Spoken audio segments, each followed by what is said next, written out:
Congratulations! You made it past the halfway mark. You are well on your way to completing this course. Last week we reviewed the law of contracts, federal antitrust laws, corporate structure, legal risk of healthcare organizations, and the Sarbanes-Oxley Act. This week we will cover medical staff organization and the credentialing process. You will also explore the Emergency Medical Treatment and Active Labor Act. Finally, we will look at legal risk among physicians and various allied health disciplines and review malpractice cases for each. Your next two chapters to read are chapters 10 and 12 in your textbook. The discussion question will address Code of Medical Ethics for physicians.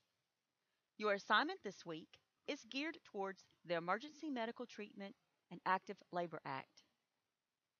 Your legal presentation draft is due next week, so continue to collaborate and communicate with your group members and share a draft with one another for submission. For this week's devotion, I wanted to share how recently my husband and I stopped at a local dollar store to run in real quick and pick up an item. Well, when we got there was a man with dirty and worn out clothes standing outside opening and closing the door as persons went in and out. At first, I was leery of the man, and I asked my husband to get out and go in the store with me.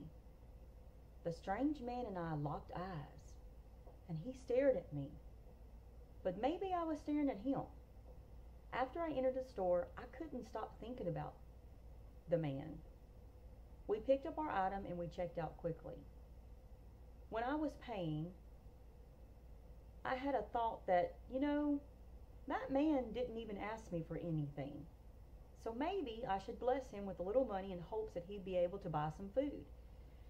So when we walked out, he opened the door for us again, and then I handed him some money. He smiled, thanked me, and told me God bless. And then he did something that I was not expecting. He reached over and gave me a cross made out of twisted vines. I was surprised.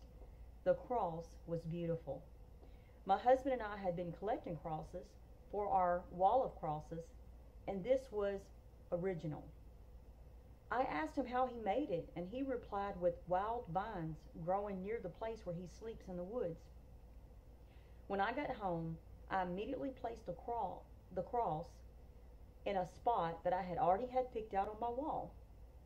Now, when I look at the cross, I remember the homeless man's smile, and I say a prayer for him. In Acts chapter 20, verses 34 through 36, Yea, ye yourselves know that these hands have ministered unto my necessities, and to them that were with me.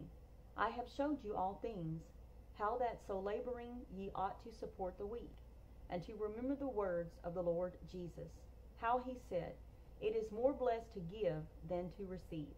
And when he had thus spoken, he kneeled down and prayed with them all.